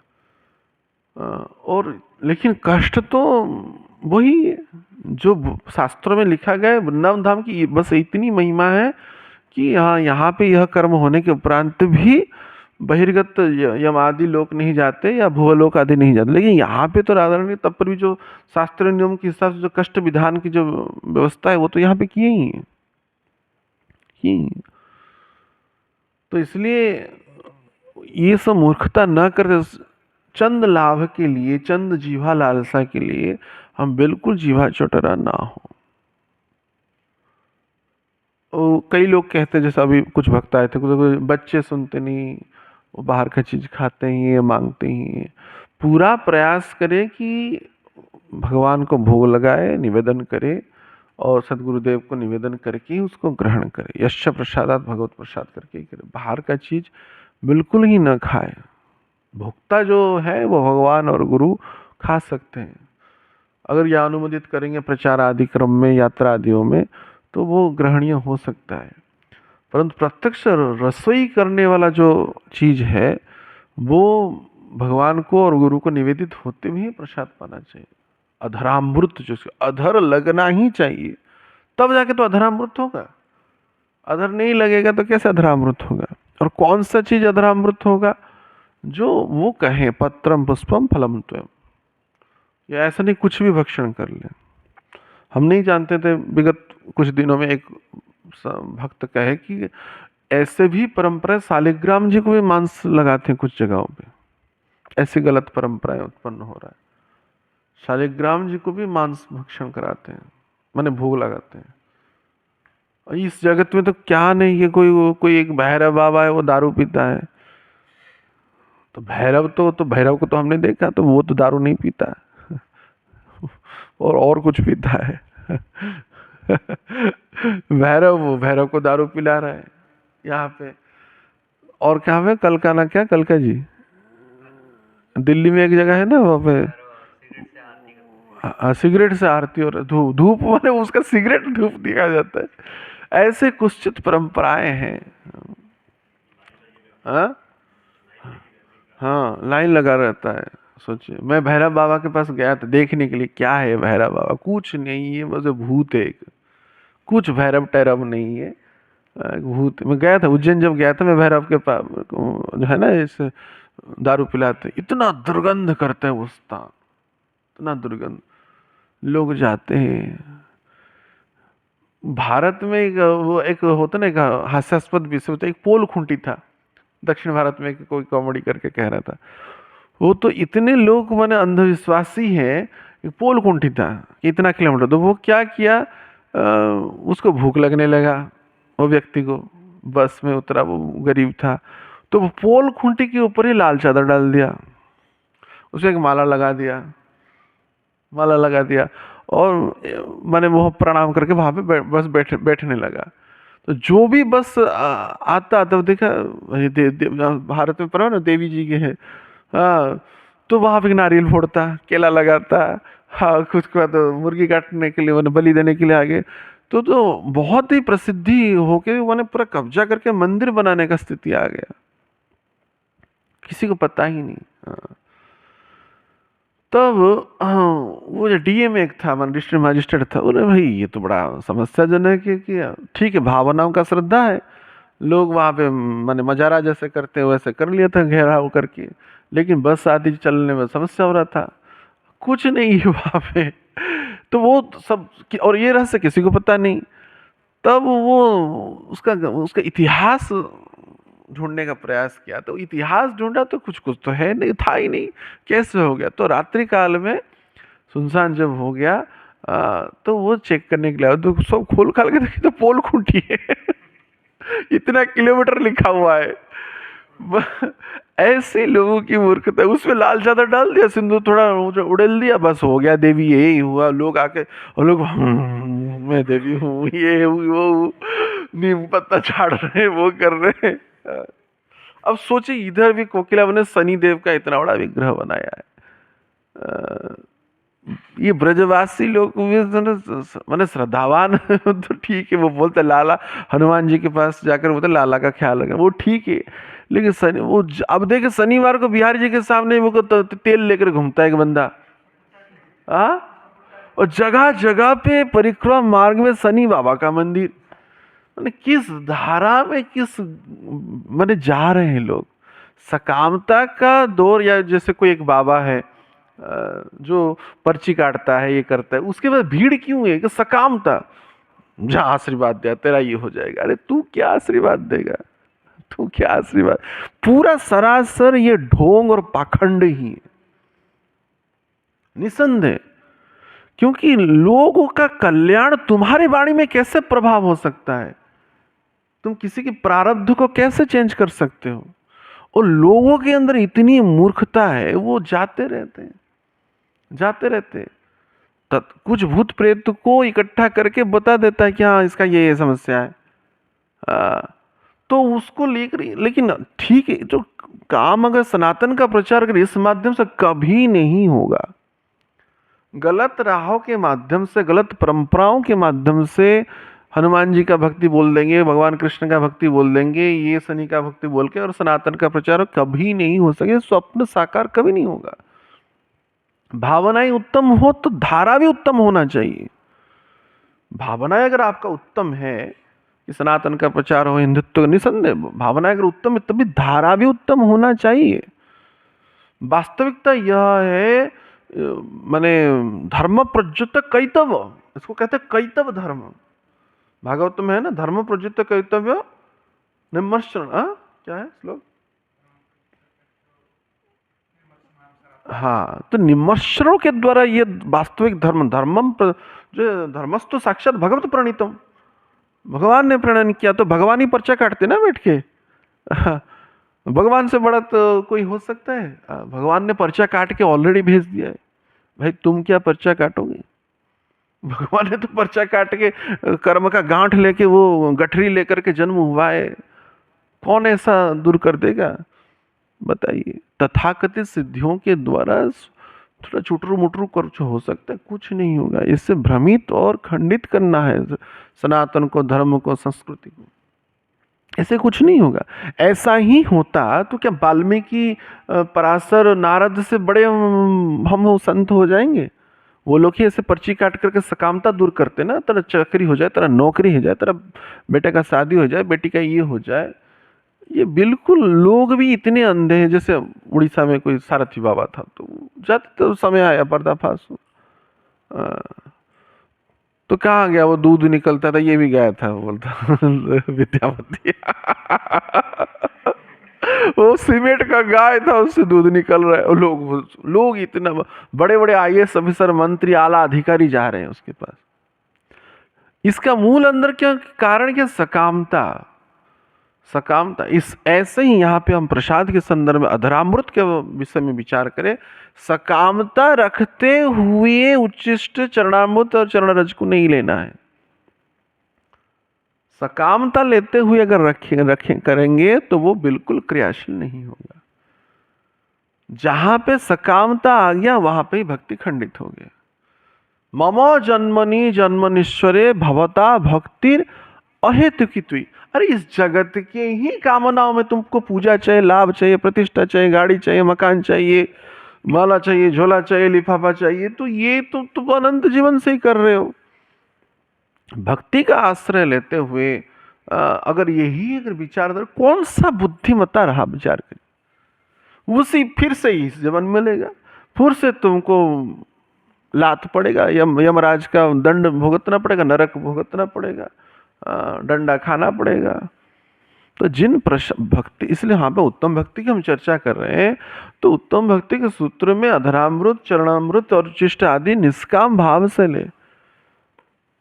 हम सिद्धि मिल जाए, भगवत दर्शन पा जाए, ये भी नहीं, कुछ नहीं, कुछ नहीं। बस हमारा, हम उनके कुत्ते, हम दास हैं, तो हमको उनका उच्चिष्ट लेने का ही आनंद है। उच्चिष्ट लेने का ही आनंद है। गर्दभी का लात खा करके काम आदि क्रियाओं के लोभ में गधा जाता है, तब भी जाता है क्योंकि उसको काम की प्राप्ति होगा। खून निकल जाता है उसका मुख से, तब भी जाता है। हम इसलिए जाते हैं कि हमारे अंदर कुछ भी कामना न आए। जब प्रहलाद महाराज जी को विचार मैंने मैंने वरदान देने का विचार किए भगवान नरसिंह देव, तो क्या बोले? मेरे अंदर काम ही शून्य हो जाए। कामना शून्य होना ही सबसे बड़ा वरदान है। ये हर एक साधक ये समझ ले। आपको सांसारिक पूजा, लाभ, प्रतिष्ठा कितना भी मिल जाए आध्यात्मिक जगत के माध्यम से भी, तब पर भी आपके अंदर अशांतिता नहीं जाएगा, बिल्कुल नहीं जाए। जो कामना है उसी के कारण ही दुख है। अर्थात कुछ मिला नहीं तभी तो दुख है, पीड़ा है। वो कामना हट जाएगा तो वही भक्ति है, वही परमात्मा का प्राप्ति है, वही परमात्मा का प्राप्ति, वही भगवत प्राप्ति है। और अनंत काल से, विशेषकर भक्ति मार्ग में आने के बाद भी ऐसे सकामता रखना, ये तो बहुत ही चिंताजनक है, बहुत ही चिंताजनक है। तो इस हमको प्रार्थना करना चाहिए ऐसी कामनाएं शून्य हो जाए। अधरामृत जो हम ले, हमारे अंदर कामनाएं शून्य हो जाए, हमारे अंदर विकार शून्य हो जाए, ऐसी प्रार्थना को रखते हुए हमको लेना चाहिए। तो निसंदेह वो प्रभाव पड़ेगा। भाव बहुत महत्वपूर्ण। भाव न भी हो तब भी ले, भाव अगर ना भी हो तब भी ले, कल्याण तो करेगा ही। जान के खाए या न जान के खाए तो मेडिसिन तो प्रभाव देता है, लेकिन जब जान के खाएंगे और श्रद्धा पक्ष के कारण और लाभान्वित होंगे। जान के खाते हैं, हाँ, समझ के खाते हैं, तो उसकी श्रद्धा पक्ष और वृद्धि होता है। और विशेष करके इन प्रसादों का वर्जन करें जो भगवत प्रसाद ना हो। अन्य आदि भंडारा आदियों का सेवन ना करें। और ज़रूरतमंद लोगों के लिए वो कभी कभार आवश्यकता होता है, गरीबों में बांटा जाता है। किसी का क्या दृष्टिकोण रहता है, लेकिन उसके अंदर सकामता तो रहता ही, सकामता ही रहता है। जैसे एक बार कोई संत कहे कि आश्रम में लोगों की विकारात्मक चेतना बहुत बढ़ने लगा, तो पता चला कि वो भंडारा करने वाली कोई वेश्या थी, कोई वेश्या थी। तो कलकत्ता की कोई वेश्या थी। तो इसलिए ये जो हमको सौभाग्य प्राप्त हुआ है भगवान का नाम लेने का इस जीवा के द्वारा, और अधरामुत ले, पर्याप्त पर्याप्त ले, ऐसे भगवत प्रसाद गोविंद का स्वरूप होता है। वो खाद्य और खाद्य विचार में ना ले, वो वहां पे सूक्ष्मता में जाएंगे। जैसे भगवान का प्रसाद पाते समय, गुरु के अधरामुत पाते समय विचार के राधा वेणु माधव प्रसाद पाए हैं, गुरु सखी उसको प्राप्त किए हैं, अन्य सखी मंजरियां पाए हैं, उस चिंता धारा में सही और नामृत पाओ, राधा कृष्ण गुण गाओ, ऐसे विचार रखते रखते रखते रखते भाव रखते रखते उसको ग्रहण करें। तब क्या होगा, उसमें लार नहीं उत्पन्न होगा। लार उत्पन्न होगा तो रजतत्व वीरतत्व को उत्पन्न करेगा। लार उत्पन्न होगा तो वो निम्नगामी होता है, तो स्खलन आदि होंगे। तो और उसका अगर मीठा, सब प्रसाद, मीठा हो, तीखा हो, या चटपटा हो, नमकीन हो, कुछ भी हो, सब वही प्रसाद भाव से ही ग्रहण करें। कठिनाई तो है, क्योंकि जब मीठा मीठा ही लगेगा, चटपटा चटपटा ही लगेगा, जीवा बैठा हुआ है। हाँ, तो लेकिन भाव जब रखेंगे, विचारधारा रखेंगे, प्रार्थना रखेंगे कि ये भगवत प्रसाद है, तब निसंदेह, जैसे भक्तिविनोद ठाकुर कहते हैं कि माधव का जो प्रसाद होता है भक्ति जननी, भक्ति का जननी होता है। ऐसे प्रसाद को आखंड लेने के लिए कहा गया। सिया हरि नारायण गोविंद, जप रामा कृष्णा गोविंद, राम नाम लड्डू गोपाल नाम खीरे। लड्डू खाए लेकिन राम नाम का लड्डू खाए, खाली लड्डू मत खाए। राम नाम का लड्डू खाए, कृष्ण नाम का लड्डू खाए, राधा नाम का लड्डू खाए, गुरु नाम का लड्डू खाए।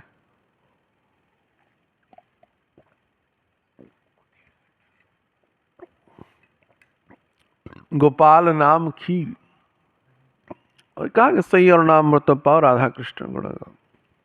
अब करके देखिए ना, इतना एक तो वो चेतना इतना शुद्ध करने के कारण इतना आनंद आएगा, वो प्रसाद का लुप्त उठा पाएंगे, आनंद उठा पाएंगे।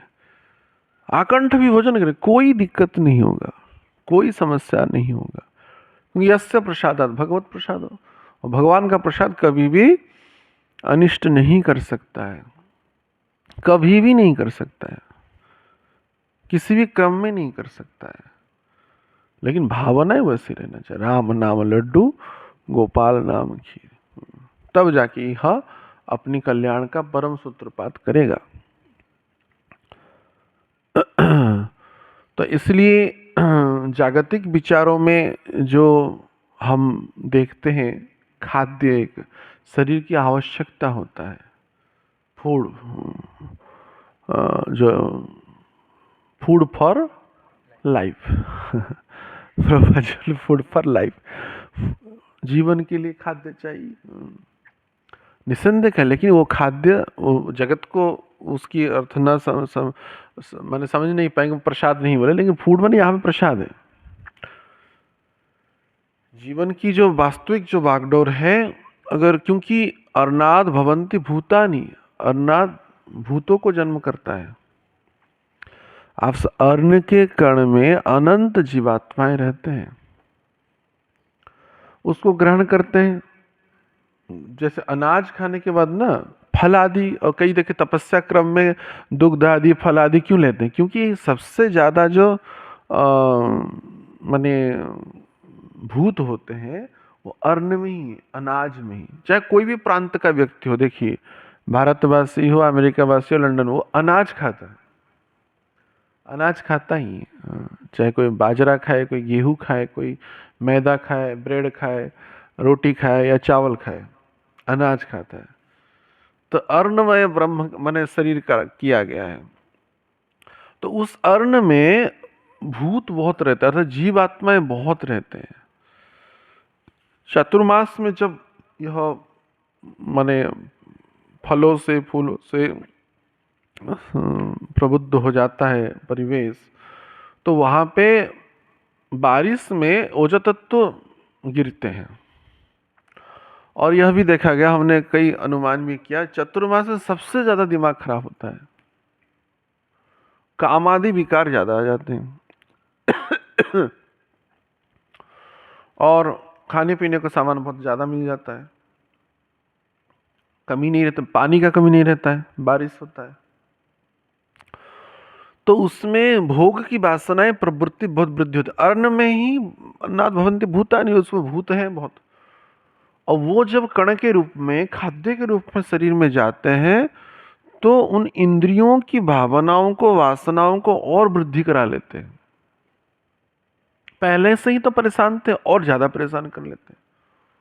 और यह क्रम सालों भर ही चलता है। उसको स्टोर करता है व्यक्ति, किसान स्टोर करता है, अनाज को बेचता है, लेकिन विशेष करके सब्जी आदियों में, अन्य उपादानों में बहुत यह सब प्राप्त होता है।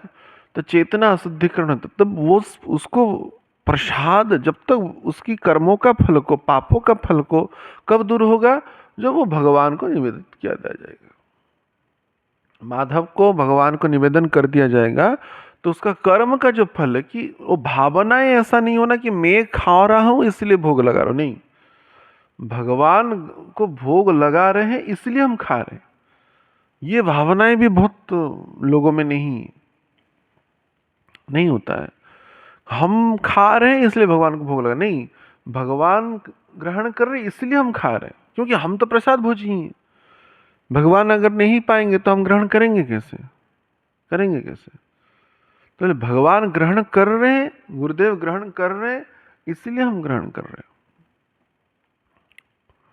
तो कई बार हमारा इच्छा होता है कि हम, चलो ये इच्छा है, हम चॉकलेट खाने की इच्छा है, हमको ये नूडल्स खाने की इच्छा है, हमको भेलपुरी खाने की इच्छा है, तो हम खुद बनाते हैं, उसके बाद खिलाते हैं, उसको ग्रहण करते हैं। ग्रहणीय है एक स्तर तक, लेकिन यह परिपूर्ण शुद्धता नहीं है। उनको जो पसंद है, उनको जो पसंद है वो उनको ग्रहण कराए, और वो प्रसाद को हम ग्रहण करें। हाँ, कम से कम बाहर का अभक्ष्य वस्तु खाने से तो अच्छा है कि हमारे अंदर कोई विचार आया खाने का, और भगवान को निवेदन किया, उसका ग्रहण किए, तो चलेगा। लेकिन तब पर भी ये प्रेमा भक्ति का परिचायक नहीं होगा, नहीं होगा। और लगने के बाद ऐसा भी ना विचार करके वो मानो कुछ हुआ अच्छा तो वो पूरा कपा ले, मानो थोड़ा बचता तो हम भी चख लेते हम माने प्रत्यक्ष माने गुरुदेव की चरणों का शपथ लेके कभी भी किसी भी क्रम में जितनी बार रसोई की कि हम खुद खाएं, ये विचार कभी नहीं आया, उनकी ऐसी कृपा रहा। और यही इच्छा होता था कि वो सब पाले, हमको बिल्कुल मिले ही ना, तो उससे ही संतुष्टि। बस वो जो कुछ थाली में बस उसका लार लगा रहे उसको चाट देंगे, उचिष्ट हो गया। और क्या, जो रसोई करने वाले जो भक्त हैं उनमें विशेष सावधानता रहना चाहिए कि मैं न खाऊं, मैं न खाऊं। ये मुख में मुखौटा देने का, मास्क लगाने का, इसका भाव क्या है? मेरे एक कण भी ना गिर जाए उनमें, ये भाव है। थूक का कण ना गिर जाए, या कोई रेमनंट न गिर जाए, लार ना आ जाए, या क्योंकि इंद्रियां जब सुगंध आता है तो स्वतः ही लार उत्पन्न करा लेता है, इसलिए नाक में कपड़ा दे देते हैं कई बार, वैदिक क्रमों में जहाँ पे रसोई आदि होता है, कई जगह पे देखा गया। भाव क्या है कि मेरी अंदर ये खाने, पहले से इंद्रिय तो परेशान कर रखे, लालसा आदि उत्पन्न ना हो जाए। तो तुम पहले ही खा लिए तो वो क्या खाएंगे? तुम पहले ही खा लिए हो, अब ना बचाव करके रख लिए, हम बचाव करके लेके हम तो खाएंगे। निवेदनात्मक जो है, जो इसलिए जैसे जगन्नाथपुरी में कल्चर है, बड़े परंपरा में तो या अन्य परंपरा में मतलब जितना रसोई होता है कटोरा में लगा था, लेकिन वहां पे वो परंपरा नहीं। रसोई में जो होगा हंडा कैसे चलेगा, पूरा पूरा एक भी बिंदु भर कण अन्न नहीं रहता है। जगन्नाथपुरी में परंपरा है।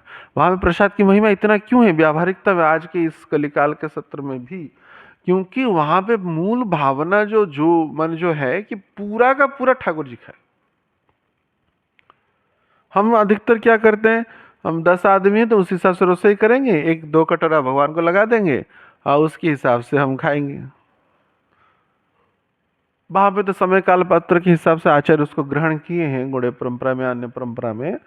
वो कोई विरोधाभास वचन या विचारधारा नहीं है, परंतु भावनाएं कब और भी ग्रहणीय होगा जब हम उनके लिए ही पूरा बनाए। पूरा गिरिराज जी में जैसे लगता है पूरा पूरा अन्न का पहाड़ डाल का पूरा कुआं पूरा कुंडी कुंडी भर लगता है, तो पूरा का पूरा रसोई पूरा खाली रिक्त हो जाएगा, रसोई पूरा खाली हो जाएगा। समय काल परिस्थिति के हिसाब से वो संभव पर नहीं हो रहा है वो ग्रहण नहीं कर पाए, वो बात अलग है। मैंने रेगुलर भोग के क्रम में उतनी व्यवस्था भी नहीं रहता है। अल्टर में गर्भगृह में जगन्नाथ जी का बहुत बड़ा व्यवस्था है, एक भोग मंडप ही है जिसमें पूरा भोग लग जाए। हाँ, पर भावना ही ऐसा रहना चाहिए, मैं रसोई कर रहा हूँ तो मैं खाऊं, यह नहीं विचारधारा होना चाहिए। हाँ, यह भाव हो सकता है मैं थोड़ा चखूं क्योंकि उसके अंदर सुधार क्या करना है, या गुरुदेव अवगत कराएं कि तो उसी हिसाब से वो ग्रहण कर सकते हैं। तो भावना ही बहुत महत्वपूर्णता है, तब वो अधरामृत का प्रभाव विस्तारित। विशेषकर रसोई भक्तों को यह सावधान होना चाहिए। सुगंध आएगा, इंद्रियों की भावनाएं जागृत होंगी, खुद खाने की विचार आएगा, तो इससे सावधान रहे। बांटने वाले व्यक्ति को भी सावधान होना चाहिए। जो अधरामृत हम बांट रहे हैं, ऐसा ना विचार कि हम खुद खाएं, वो सबको प्राप्त हो। या रसोई वाला व्यक्ति के जैसे ऐसे अधिकार सूत्र में क्या पुजारी का पहला भाग, उसके बाद वो सब रहता है, संस्थागत क्रम में बताया गया है। लेकिन गुरुदेव का उचित सबको मिला, और उसके बाद भूख शरीर का निर्वाह के लिए जितनी आवश्यकता है वो दे ही देंगे। नहीं मिला तो दूसरे पाले, कोई मांग रहा है कोई प्रभु जी, वो थोड़ा देंगे, अपनी भाग को दे देना चाहिए। अपनी भाग को दे करके हमको महान बनना ही पड़ेगा, और महान जबरदस्ती बनना पड़ेगा। अभी के लिए महान तो है नहीं कभी, अभ्यास का अर्थ क्या है, जबरदस्ती बनना पड़ेगा। इच्छा तो का खाऊंगा, लेकिन खिलाने का भाव रखना पड़ेगा, खिलाने का भाव रखना पड़ेगा तब, क्योंकि तब कृपा और वृद्धि होगी। अधरामृत जितना बांटेंगे, मैंने यहाँ पे उच्चिष्ट के लिए नहीं कह रहे हैं, भगवत प्रसाद, उच्चिष्ट तो केवल निसंदेह शरणागत भक्तों के लिए ही प्रযোज्य है। वो भी एक भयावह स्थिति है। हम कई बार उच्चिष्ट दूसरे भक्तों को दे देते हैं, ठीक है, तो आप अपने गुरुदेव को ही पीड़ा दे रहे हैं। क्यों? क्योंकि वो तो गुरुदेव का शिष्य नहीं है, उन गुरुदेव ने उनको ग्रहण नहीं किया है। अगर उनको उच्चिष्ट देंगे तो उनका कर्मफल लेना पड़ता है, तो वो पीड़ा उनको होगा, कष्ट होगा। जीव के कल्याण के सूत्र में वो भावनाएं रखा जा सकता है, परंतु व्यक्तिगत गुरु शिष्य के संबंधों के सूत्र में और विचार किया जाए, प्रेम उनमें रहता है कि गुरुदेव मेरे कम कष्ट पाए, ऐसे ही मेरा पाप लेकर के तुम वो कष्ट पा ही रहे। दूसरों का पाप उनको हम जबरदस्ती, वो तो कृपाशील है, वो तो देंगे ही। गुरुदेव को वो बोलेंगे, बोले वो तो निसंदेह वो ग्रहण करेंगे। जैसे हमको गुरु महाराज कहते कोई प्रणाम करे तो निसंदेह उनको आशीर्वाद देना चाहिए। लेकिन एक शिष्य पक्ष की व्यक्तिगत विचार रहता है कि नहीं, मेरे गुरुदेव कम कष्ट पाए। अधरामृत जो है वो बंटे, लेकिन जो उनकी अनुशासन में है, who is under discipline his disciple, जो शासन के अधीन शिष्य होता है, तभी वो ही उच्चिष्ट ग्रहण करें तो उनके लिए प्रयोज्य। निसंदेह जगत का कल्याण के उसमें उदार भाव है, तो उसी दृष्टिकोण में कोई भी इसको उच्चिष्ट को ग्रहण करे, यह भाव है तो ग्रहणीय है। परंतु इस शिष्य गुरु के संबंधों में वो शिष्य पक्ष के लिए अमराधित होता है, यह भी ध्यान रखना चाहिए इन चीज़ों का। तो लेकिन साधु गुरु तो कृपाशील है ही, इन सबको निसंदेह कृपा के सूत्र में वो ग्रहण करेंगे ही और कृपा करेंगे। खुद कष्ट पाए लेकिन जगत सर्वे भवन्तु सुखिनः सर्वे सन्तु निरामया सर्वे भद्राणि पश्यन्तु माँ कश्चित् दुःख भावेत्, यह तो विचार रखेंगे। तो ऐसे अधरामृत और उच्चिष्ट, और इनकी जो अधरामृत की महिमा हम अनेक कथाओं में कहे हैं, कैसे प्रसाद की महिमा मंडित करने के लिए राजा ने अपना हाथ को काट दिया, या नारद मुनि ने कैसे प्रसाद को पाकर कीर्तन के विमला देवी के पास जाकर के कैसे भगवत प्रसाद बना। तो इन प्रसाद की व्यक्तिगत जो चर्चा है अधरामृत की, या नाम की बहुत चर्चा किया गया है। पूरा कथा एक सप्ताह उसमें गया है, तो उसको पुनरावृत्ति करके यहाँ पे हम चर्चा नहीं कर रहे, क्योंकि जिन श्री गुरु तत्व की महिमाओं का विस्तार का हमारा मूल उद्देश्य है वो बहुत ही विस्तृत भाव से चला गया है। अभी एक एक टॉपिक पे एक एक इंटरनली जाएंगे तो अलग वो चर्चा हो जाएगा। तो इसलिए यहाँ पे जो इन इंद्रियों की, जीवा रूपक इंद्रियों की प्रयुज्यता और उपयोगिता के संदर्भ में चैतन्य महाप्रभु कह रहे हैं, तो कृष्ण का अधरामृत पाना है और कृष्ण का नामामृत को हमेशा गुरु के अनुगत्य में ग्रहण करना है। तो निसंदेह तो वो सुधा सार जो है हम सबके लिए कल्याण का परम कारण होगा।